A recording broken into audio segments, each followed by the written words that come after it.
Hi everyone, thanks for joining us again. Today is Tea Tuesday and I am Florita with the 7th Owl Tea in Winter Park, Orlando, Florida. Thank you again for joining us, for sharing your few minutes with us on a Tuesday night.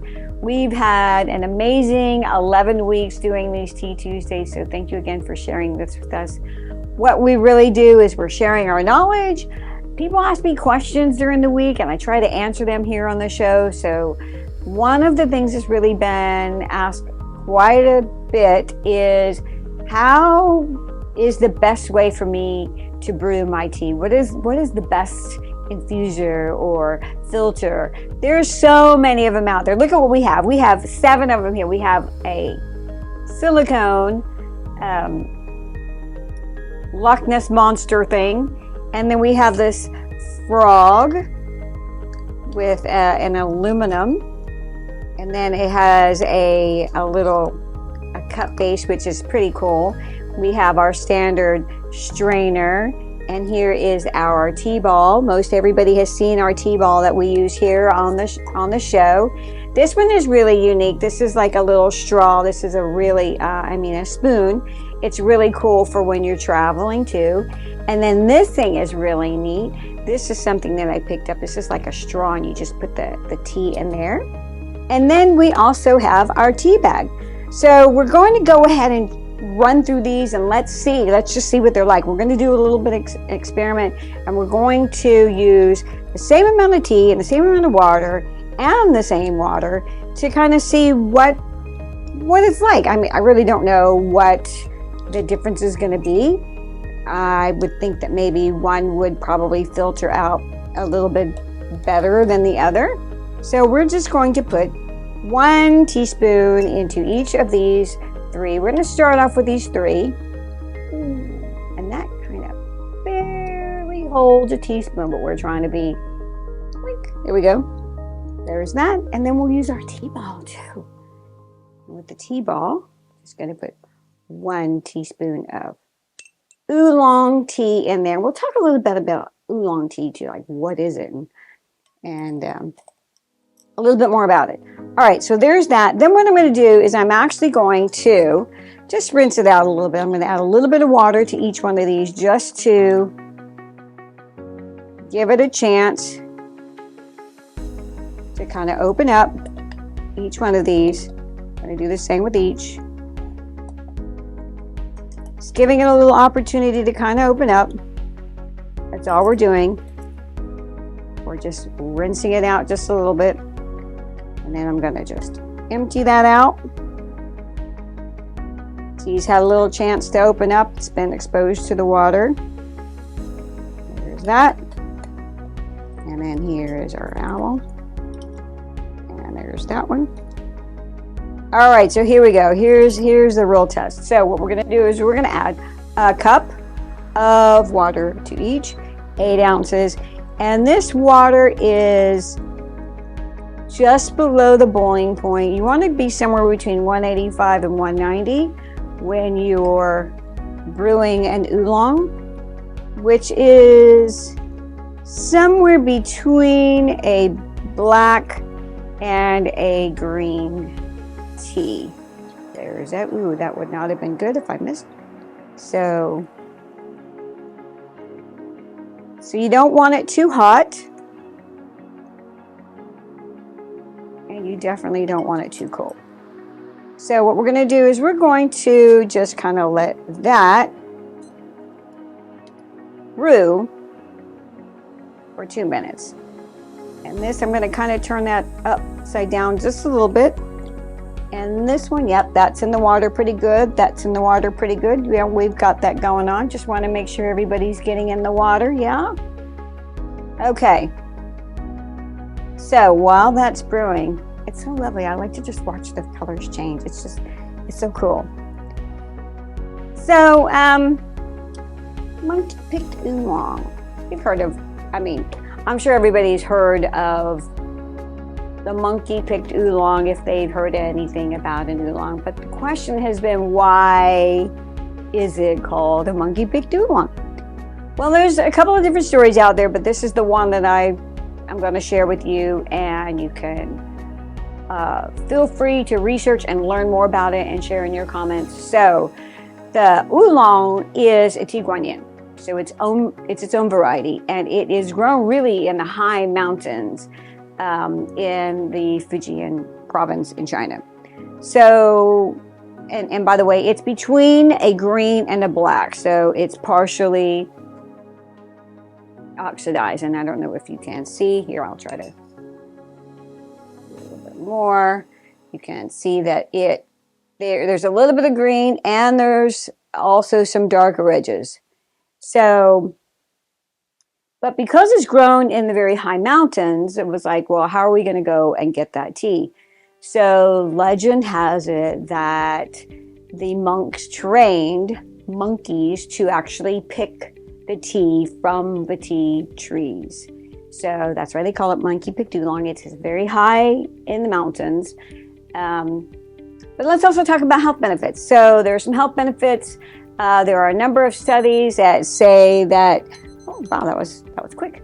There are a number, I'm going to go ahead and pull these out. I'm just going to go one quick right here so that we kind of stay with our little experiment. One quick dip with all of them, the same. And then one quick dip with this one, the same. Okay, there's that one.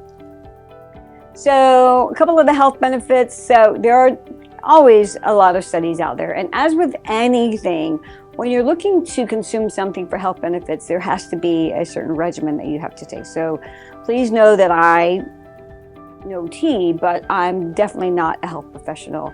So again, I encourage you to look up more information and share your comments and your experiences as well.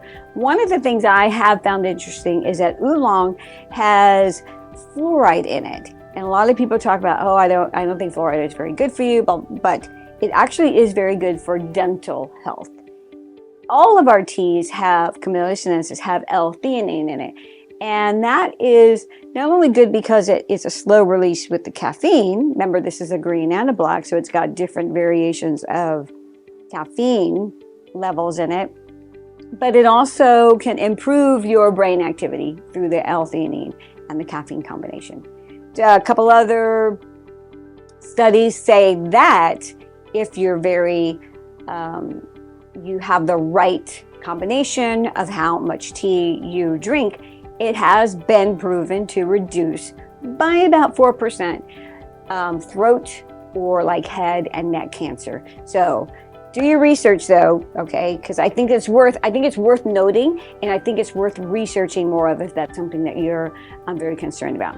So we've had the teas here. It's been 2 minutes, and now let's just go ahead and pour these and let's see what they look like. I'm telling you, I can smell these, and they smell wonderfully earthy. That one's from the green spoon. That one's from the silver straw. And this is from the owl. So I'm going to move these just a little bit closer so you can see them. And we'll also get some other shots so you can see up close as well. I see that the green spoon actually has a little bit more vibrant green liquor in it. And then the silver straw has, let me see if I can put this on here so maybe you can get just a little bit better. And they're all very, very similar, which is really great, right? That's good to know that you're not going to get a lot of deviation from any of these three as far as the color. Now, we brewed them all the same amount of time, the same amount of tea, the same amount of water, and the same type of water. So I think that is really interesting. I'm going to kind of pull these aside. And then I'm going to just kind of give a little bit of a, that one is a very light earthy. I'm telling you, they are very, very similar. Very, very similar. I think that the silver straw is probably the lightest of the three. They look so much the same. I'm going to taste them. Okay. And if you come to any of our classes, you'll know that it's the second sip that really matters. Because your first sip, your brain's just like, I don't know what it's going to taste like. You're kind of pre-assuming based on your smell and your look. But when you taste it the second time, that's it. And that has a really sweet finish to it. A really nice finish to it. So I'm going to just give them a 1, 2, 3, 4, 5. Yeah, let's go with, so that one was the green spoon. And let's try this one's the silver straw.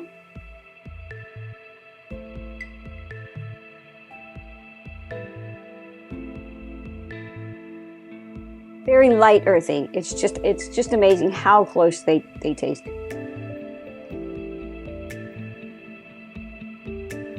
This one is, I think, because of the silver straw. We'll have to open it up. Why don't we do that? We'll open it up and see what that looks like when we open up the infusers. And here's the owl, which was the tea ball. I can really taste the earthiness on the owl. The tea ball, it almost has like a more airy fill going across the tongue. All right, so what do you think? Let's go ahead and let's open these up and see what they look like. I'm going to put this. All right, so amazing flavor. Now let's open up the green spoon, which was our first one, right? Let's see what that looks like. Wow, it's really full. Just from 1 teaspoon, that is really full. Look at how amazing that is. Now, one thing that I did not do, because it wouldn't have been fair to do that to this and not be able to do the other one, is you'll see that this has like a little trigger so that it could push the tea and kind of also kind of help push the flavors out. I'm not a real big fan of that, but you can do that. I would probably only push it just a little bit, but I didn't do that on this one because I can't do that to the other ones. We were trying to be as consistent as possible with our little experiment here. So that is, wow, that's a lot of tea from the green spoon. Now let's see what the straw. It's very springy. It's got quite the spring to it. So wow, that's really packed in here. And typically we really don't want it to be this packed because the tea leaves, as you see, they don't have room to really open up. But the flavor was just absolutely amazing with the tea. So it ended up being okay. But if I was to do this again, I would probably only use a half a teaspoon. There's that. It's in there. I think it's in there. Let's see.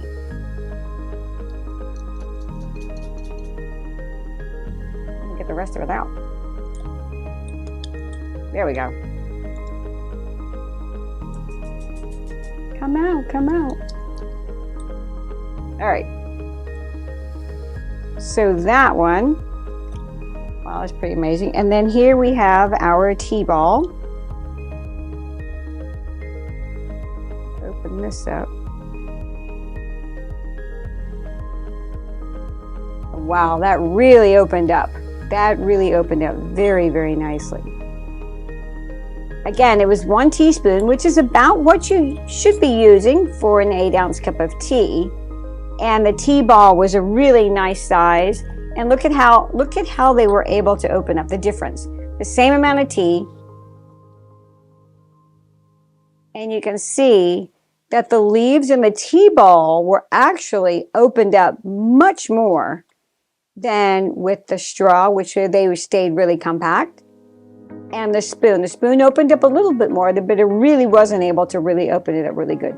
So I would probably use, because I like to use 1 full teaspoon of tea, I would use the tea ball because it opens it up really nicely.